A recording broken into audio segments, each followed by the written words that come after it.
Have you ever noticed how easy it is to keep moving, just so you do not have to feel? What if the busy life you are building so frantically is actually a fortress, designed to protect you from your own quiet moments? If you have ever felt deeply, undeniably exhausted, yet found yourself completely unable to stop, always reaching for the next task to drown out the silence, this is for you. We live in a world that glorifies running. You wake up, check your phone, rush through your morning, manage relationships, answer messages, and fill every spare second with noise. You tell yourself you are simply being productive. You tell yourself that once this project is done, once this week is over, once this difficult season of life finally passes, you will rest. But the rest never comes. Instead, you just find another mountain to climb, another problem to solve, another distraction to hold your attention. You are carrying a heavy weight, yet you refuse to put it down, because the act of carrying it distracts you from the pain in your hands. Buddhist wisdom teaches us to look deeply at our suffering rather than constantly running from it. In Buddhist thought, there is a profound difference between mindful effort and restless avoidance. We often confuse motion with progress. We believe that as long as we are moving, we are surviving. But Buddhism reminds us that when busyness becomes a compulsion, it is no longer serving our growth. It is simply a vehicle for escaping the present moment. Imagine a river that never pools, never settles, always crashing violently against the rocks. The water is constantly churning, turning up mud and sand from the riverbed. Because the current never slows down, the water is never clear. You cannot see what lies at the bottom. Your mind is like this river. When you are constantly rushing from one obligation to another, constantly working, planning, worrying, and fixing, the mud of your mind never has a chance to settle. Think about your own life. Think about your evenings. When the day is finally done, the work is finished, and the room goes quiet. What happens? Do you sit in peace? Or do you immediately reach for a screen, turn on the television, or find a sudden, urgent need to clean? The modern world provides us with 1,000 ways to stay distracted. Work stress, social media, the endless pressure to succeed, the fear of falling behind, these become convenient excuses. They give us a reason to avoid the one place we are most afraid to visit, our own inner world. Ask yourself this: what am I really running from? If all the tasks, the screens, and the urgent obligations were suddenly removed, what would I be left alone with? What are you afraid will surface if you simply sit still? Pause. Breathe. For just 1 minute today, do not reach for a distraction. Let the silence exist. Observe the sudden, anxious urge to move, to fix, to do, and simply watch it without following it. Let the feeling rise without making it your identity. You do not have to fill every empty space, because peace is not a reward you earn by finishing all your tasks. Peace is what happens when you finally stop trying to outrun yourself. But letting go of this constant motion is not as simple as just taking a day off. It requires facing the very thing that made you start running in the first place. And this is where the next truth begins. Why does silence feel so dangerous? Here is the truth few people want to face. We are not addicted to busyness. We are terrified of stillness. The tighter you hold onto your schedule, the more you are trying to control what you feel. You know the exact moment it happens. You finish a long, exhausting day. You finally sit down. The room is quiet. The external demands stop. And instead of feeling relief, you feel a creeping sense of unease. The silence becomes too loud. So you quickly pick up a screen, turn on music, or suddenly remember a minor task that just has to be done right now. We fill the empty spaces because emptiness feels like a threat. We are afraid that if we stop moving, the thoughts, doubts, and memories we have been outrunning will finally catch up to us. Buddhist wisdom teaches that this constant avoidance is a root cause of our suffering. We suffer because we refuse to sit with things exactly as they are. One of the deepest lessons of Buddhism is the practice of mindfulness, the simple, courageous act of being fully present with whatever arises. But to be present, you must first be still. We avoid stillness because we wrongly believe that our difficult thoughts and unhealed wounds will consume us if we look at them. We treat our own inner world as an enemy. Imagine a locked door at the end of a long hallway. For years, every time you felt sorrow, fear of failure, or a sense of inadequacy, you placed those feelings behind that door and turned the key. Busyness is the act of constantly pacing the hallway, sweeping the floors, and painting the walls so you never have to look at the locked door. You tell yourself you are simply taking care of the house, but you are really just acting as a guard. And the harder you work to ignore the door, the heavier the weight behind it becomes. We see this everywhere in modern life. When a deep connection fades, or when we feel a profound sense of loneliness, what is our first instinct? We pack our schedules, we work late, we say we just need to keep our minds occupied. But staying busy does not heal the wound, it only hides it. We try to outwork our grief. We try to socialize away our fear of being left behind. We use productivity as a shield against our own human fragility. Ask yourself, what is behind your locked door? What fear of failure?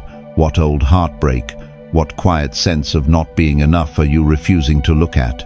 Is your daily life overflowing because you are joyful, or because you are afraid of being alone with yourself? Pause, breathe. You do not need to force the door open all at once. Just stand in the quiet. Acknowledge that the fear is there. Observe the thought without following it. Let the feeling rise without making it your identity. You are not powerless, and those trapped emotions cannot destroy you if you simply allow them to exist in the light. Stillness is not a trap. It is the only place where true peace can be found. But staying in the noise has a heavy cost, a cost that your mind and body will eventually demand you pay. Because when you base your entire existence on what you can accomplish, you slowly lose sight of who you actually are. 3. The illusion of productivity and self-worth. What if the harder you work to prove your value, the more disconnected from yourself you become? Here is the truth we rarely question. We have been conditioned to believe that our worth is measured entirely by our output. Think about how you feel on a day when you accomplish nothing, when the messages are not answered, when the goals are not met, when you simply sit, rest, or just exist. What happens? Guilt rushes in. You feel a heavy sense of failure, a quiet anxiety whispering that you are falling behind in life. You try to control how the world sees you by constantly achieving, constantly producing, and constantly seeking approval through what you can do rather than who you are. The pressure to succeed becomes a heavy chain, and you drag it everywhere you go. Buddhist wisdom teaches us about the illusion of the ego. In Buddhist thought, our true nature is already complete. It does not need to be earned, proven, or justified by a daily list of accomplishments. The ego clings to labels successful, busy, important, productive, because it fears disappearing without them. But one of the deepest lessons of Buddhism is non-attachment. When we attach our self-worth to our productivity, we build our entire foundation on something impermanent. Titles fade, energy changes, life shifts. And if your identity is tied only to what you produce, what happens when you are no longer able to produce it? Imagine a strong tree standing in a quiet forest. In the spring, it is covered in blossoms. In the summer, it bears heavy, beautiful fruit. But in the winter, its branches are entirely bare. It produces nothing. It simply stands quietly in the cold wind. The tree does not apologize for its winter. It does not feel inadequate because it has no fruit to offer. It understands that resting in the stillness is just as vital as growing in the sun. The tree's worth is not in its fruit, its worth is in its roots. We forget our own roots. In modern life, we treat ourselves as machines designed only for output. We scroll through social media and see everyone else blooming, constantly comparing our winter to their summer. We feel deeply hurt by criticism at work, taking it as a direct attack on our right to exist. We exhaust ourselves trying to meet an invisible standard, terrified that if we stop striving, people will ignore us. Or worse, realize we are imperfect.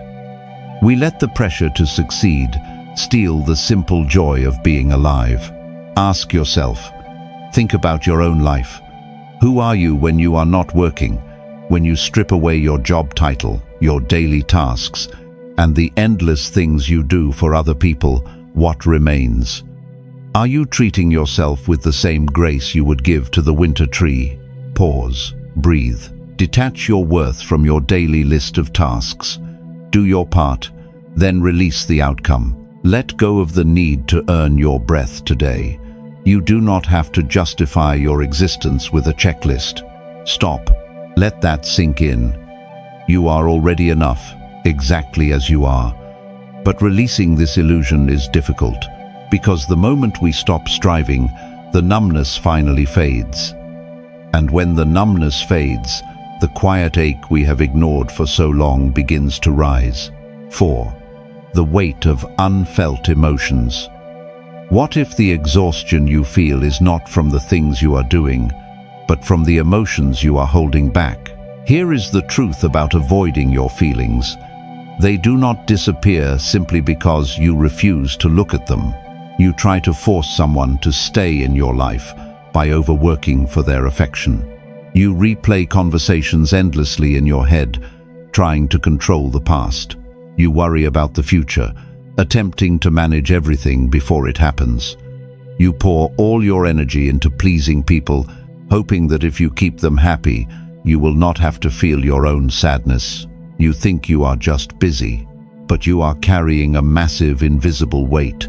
Every unexpressed sorrow, every ignored fear, every swallowed moment of anger does not vanish. It settles inside you. It takes a massive amount of internal energy to keep these emotions submerged, which is why you feel emotionally exhausted even when you have slept. Buddhism reminds us that attachment causes suffering.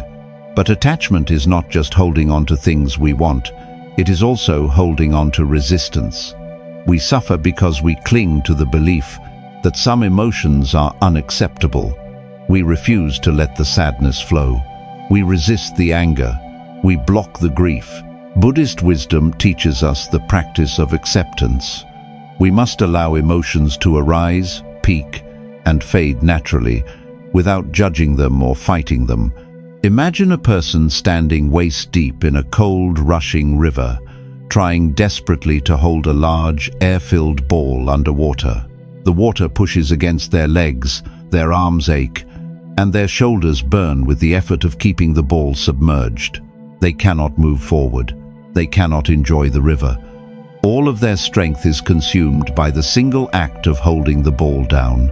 This is what it feels like to live with unfelt emotions. In our daily lives, we experience loss, rejection, or the painful feeling of being ignored, and instead of letting the pain rise, we shove it down. We use work stress, family conflict, or the endless distractions of modern life as excuses to keep our hands on the ball.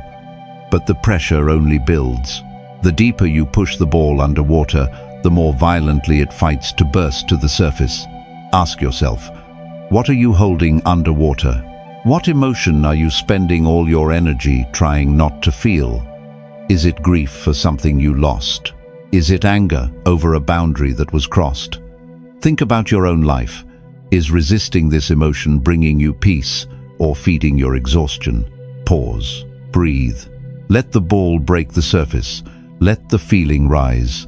Allow the sadness or the fear to simply exist in the space with you. You do not have to fight it. You do not have to fix it. Just let it be. Stop fighting the current. Because the longer you hold back the waters of your own heart, the more damage the pressure will cause, and eventually, your own body will refuse to carry the weight any longer. 5. The warning signs of the soul. Have you ever noticed that before your life forces you to stop, it whispers to you, what if the breakdown you are fighting so hard to avoid is actually a profound call for rest? Here is the truth we often ignore. When you refuse to process your emotions, your body will eventually process them for you. You know the signs. You wake up exhausted, even after a full night of sleep. Your chest feels inexplicably tight. You find yourself easily irritated by minor inconveniences. A slow line at the store, a delayed message, a change in plans suddenly feels like a monumental disaster. You snap at the people you love. You misplace your keys and suddenly feel like crying. You tell yourself it is just a difficult week. You tell yourself you just need to push through this one deadline, manage this one family conflict, or survive this busy season. You believe that if you just keep going, the heavy feeling will pass.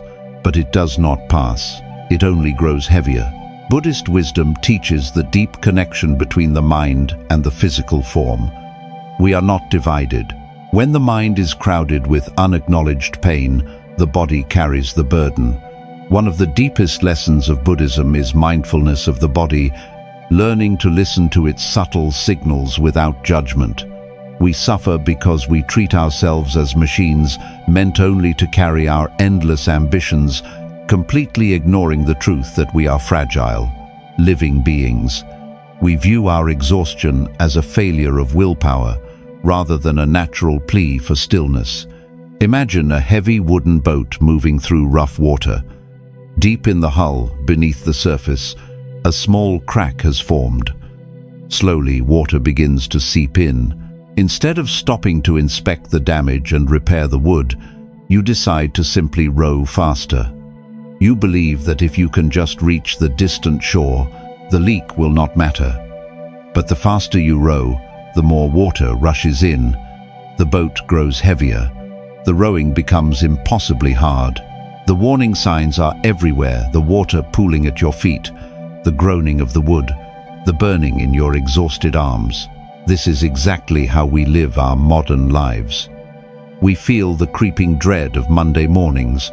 We feel the sudden, overwhelming emptiness when we are finally alone in our cars. We feel the sharp edge of loneliness even in a crowded room. These are not signs of weakness. They are the water at our feet. Yet, we use work stress, relentless social obligations, and the deep fear of falling behind to justify rowing faster. We ignore the slow leak of our own spirit, terrified that if we stop to look at the crack, we will sink entirely. Ask yourself, think about your own life. What is your body trying to tell you right now? Where are you carrying the tension of the things you refuse to accept? Are you rowing faster just to ignore the water pooling around you? Pause, breathe. Notice the heaviness in your shoulders or the tightness in your chest. Acknowledge it. Let the feeling exist without immediately rushing to medicate it with distraction. Stop trying to outrun the water, because true peace is not found by ignoring the cracks in the wood. It is found by having the grace to put the oars down. But stopping the boat takes a rare and quiet bravery, and that is where the real transformation must begin. 6. The courage to finally stop. What if the most courageous thing you can do today is absolutely nothing? Here is the truth we rarely admit. We do not keep moving because we are brave. We keep moving because we are terrified of what happens when we let go. You have spent years building momentum. You think that if you stop trying to force the outcome, if you stop worrying about the future, everything you have built will simply collapse. You cling to relationships that drain you, you overmanage your work, and you exhaust yourself trying to control the timing of your own life. You believe that your constant anxious effort is the only thing holding your world together. You are convinced that if you stop swimming, you will drown.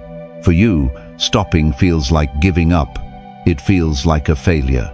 But Buddhist wisdom teaches a very different kind of strength. In Buddhist thought, true courage is not found in endless striving, but in surrender. We learn that attachment to control is the heaviest burden the human heart can carry. When we constantly try to force life to bend to our will, we create our own and how we choose to react. Stopping is not a defeat. It is the ultimate act of trusting the natural flow of impermanence. Imagine a bird trapped inside a cage. For a long time, the bird has been flying frantically from one side of the cage to the other. It beats its wings against the cold metal bars, exhausting itself in a desperate, endless panic. But what the bird does not realize, in all its chaotic motion, is that the door to the cage is already wide open. It is the bird's own frantic movement, its absolute refusal to be still, that blinds it to the exit. Only by stopping, by landing quietly on the wooden perch and resting its wings, can the bird look around and see the open door. In our modern lives, we are that frantic bird. We exhaust ourselves trying to escape the feeling of being emotionally exhausted. We flutter wildly from one distraction to another, seeking approval, chasing success, endlessly scrolling on our screens, or trying to force someone to love us the way we want. We are so busy fighting the bars of our anxiety, our loneliness, and our fear of failure that we miss the simplest truth of all. The door is open. You do not have to keep fighting. You are allowed to rest. Ask yourself, what are you still holding on to? What are you terrified will happen if you simply let go of the need to manage everything around you? Think about your own life. Are you flying frantically against the bars, or are you willing to finally land? Pause, breathe. Stop trying to force the door open. Let life happen today without your constant interference. Do not send that anxious, repeated message. Do not immediately fill the empty silence with noise. Just sit on the perch. Observe your thoughts without chasing them. You will soon realize that the world does not fall apart just because you decide to take a breath. Life will hold itself together without your anxiety running the show. But when you finally stop, you must be prepared for what meets you in the quiet. Because peace is not something you chase, it is something you make space for. And this is where the next truth begins. 7. Making space for the uncomfortable. What if the emotions you are trying so hard to escape are the very ones trying to heal you? Here is the truth about the quiet. When the noise finally fades, the things you have been hiding from will speak. We dread this moment. When you finally put your screens down, step away from the work stress, and sit alone, in a quiet room, a wave of discomfort crashes over you. You might feel a sudden spike of anxiety, an old grief regarding a broken relationship, or the heavy realization that you feel deeply lonely even when surrounded by people. Your immediate instinct is to run, to turn the music back on, to find a problem to fix. We treat this discomfort as a dangerous invader that must be destroyed or ignored at all costs. Buddhist wisdom teaches us the profound practice of making space. In Buddhist thought, we learn that suffering is rarely caused by the pain itself. The deepest suffering is caused by our desperate resistance to the pain. We try to push away the dark clouds, not realizing they are a natural part of the sky. The practice of mindfulness is not about achieving a constant, unbroken state of blissful joy. It is about developing the gentle capacity to sit with whatever arises, even the heavy things, without judgment and without the need to immediately change them. Imagine a small, dimly lit room inside a house. For years you have kept the door tightly shut because you know a wild, frightened animal is trapped inside. You hear it scratching at the wood, and you panic, pushing heavy furniture against the frame to keep it locked away. But what if you stopped pushing? What if, instead, you slowly opened the door and just sat quietly on the floor? At first, The animal might pace in fear. It might make noise. But if you remain completely still, breathing softly, offering only space and patience, the animal will eventually calm down. It will realize you are not a threat. It will lie down beside you. Our uncomfortable emotions are that frightened animal. When you feel the deep ache of being ignored, or the suffocating fear of not being enough, your instinct is to lock it away. We use superficial conversations, endless planning, and overworking as heavy furniture to block the door. But the longer the emotion is trapped, the more terrifying it becomes in the dark. When you finally allow yourself to sit with your loneliness, your grief, or your anger, you realize these feelings are not monsters trying to destroy you. They are just wounded parts of yourself asking to be seen. Ask yourself, what feeling makes you immediately want to run? Think about your own life. When you sit in the fourth, quiet, what is the first uncomfortable thought that arises? What are you afraid will happen if you simply let it stay in the room with you? Pause, breathe. The next time discomfort rises, do not reach for a distraction. Do not immediately try to fix it or explain it away. Just sit for 5 minutes. Let the feeling exist. Observe it as a temporary guest rather than a permanent intruder. Stop running from the animal behind the door. You do not need to fight the discomfort. You only need to give it room to breathe. Because once you stop fighting your own shadows, you finally have the energy to build a space where light can enter. And this is where the next truth begins. 8. Building a life with room to breathe. What if peace is not a distant finish line, but an empty space you can create right now? Here is the truth we constantly forget. We treat rest as a reward we must earn only after all the work is done. You tell yourself that when this project is over, when the house is finally clean, when you have saved enough money, or when this difficult season of life finally passes, you will take time to breathe. You postpone your peace, waiting for a perfect moment, when absolutely nothing is demanded of you. But that moment never arrives, because life is not designed to stop. Buddhist wisdom teaches that waiting for a perfect, problem-free life is an illusion that only deepens our suffering. In Buddhist thought, the world is characterized by impermanence. The waves will always rise and fall. Things will always break, shift, and require your attention. If you wait for the ocean to become perfectly flat before you step into the water, you will stand on the shore forever. One of the deepest lessons of Buddhism is that mindfulness is not the act of removing yourself from the world. It is the practice of finding stillness right in the middle of the movement. Imagine a beautiful, moving piece of music. What makes the melody so profound? It is not just the sound of the instruments, it is the silence between the notes. If a musician played every single note as fast and as loud as possible, without a single pause, it would no longer be music. It would just be an exhausting, chaotic noise.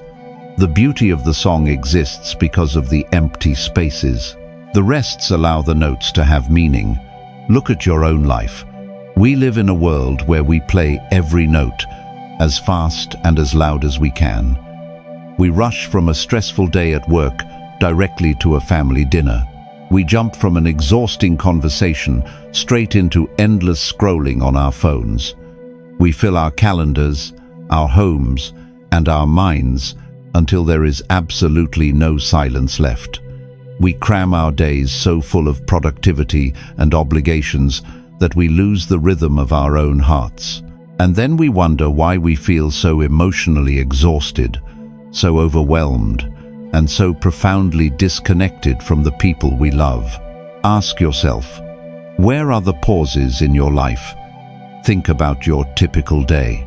Is there any room for the silence between the notes? Or are you just rushing frantically to get to the end of the song? What would happen if you simply stopped playing for a moment? Pause, breathe. You do not need to change your entire life overnight. But today, intentionally create one empty space. Give yourself a 5-minute gap between tasks where you do absolutely nothing. Do not check your messages. Do not plan the next hour. Just sit. Let the silence exist. You must build a life that has room for you to breathe before burnout arrives to take your breath away, because a life without space is a life you will constantly try to escape. But once you finally make room for the silence, you will discover what has been waiting for you all along. And this is where the final truth begins. You have been running for a very long time. In the beginning, we talked about that strange, exhausting fortress of motion. You filled your days with tasks, your calendar with obligations, and your empty spaces with noise, because you believed that if you ever truly stopped, the silence would break you. You used busyness as a shield to deflect the heavy emotions you did not want to face. You thought that as long as you were moving, you were safe. But look at where the running has brought you. You are exhausted. The shield has become much too heavy to carry. Here is the gentle truth that changes everything. The deep emotional exhaustion you feel is not a sign that you are failing at life. It is your soul quietly begging you to come home. Buddhist wisdom teaches that we spend our entire lives searching the external world for a peace that already exists within us. Grace is a effort. Praise reward. We mistakenly believe that inner peace is a destination we must reach through relentless effort, or a reward we finally earn after we have fixed everything that is broken. But peace is not a prize for being perfectly productive. Peace is what remains when you finally stop fighting the present moment. We suffer because we do not trust ourselves to simply exist, but the practice of non-attachment, of letting go, of the desperate need to control outcomes, to constantly achieve, and to escape our own minds, is the ultimate act of self-respect. It is the profound realization that your simple, quiet presence is enough. Think about the metaphors we have explored on this journey. You are not the bird frantically beating its wings against the cage. You have the power to stop, look around, and walk through the open door. You do not have to apologize for being the winter tree, standing bare in the cold. Your worth is not found in your constant, endless fruit, but in the quiet strength of your roots. And when you finally stop thrashing in the rushing river of your own anxiety, a beautiful thing happens. The mud slowly settles on its own. The water naturally becomes clear. You do not have to force the river to be calm. You only have to stop stirring it up. Think about your own life right now. All the things you were so desperately trying to outrun: the fear of being alone, the anxiety of falling behind, the grief of letting go, they are just shadows. When you finally stop running and turn around to face them, you realize they cannot destroy you. When you offer them the quiet space of your presence without trying to fix them, they lose their terrifying power. Pause. Breathe. Look at how much weight you are carrying that simply does not belong to you anymore. You do not have to fix everything today. You do not have to constantly prove in worth to a world that will always demand more. You are allowed to take off. You are allowed to put the oars down, step back from the edge, and simply let the boat float for a while. When you finally stop filling every second with distraction, you will discover that the silence is not empty at all. It is full of you. It is full of the quiet, unshakable trust you forgot you had. It is full of the breath that will carry you through whatever comes next. Make room for that breath. Protect your stillness. Let the world rush by without you for a moment. If these lessons touched your heart, share this video with someone who may need a little more peace today. You can let go now.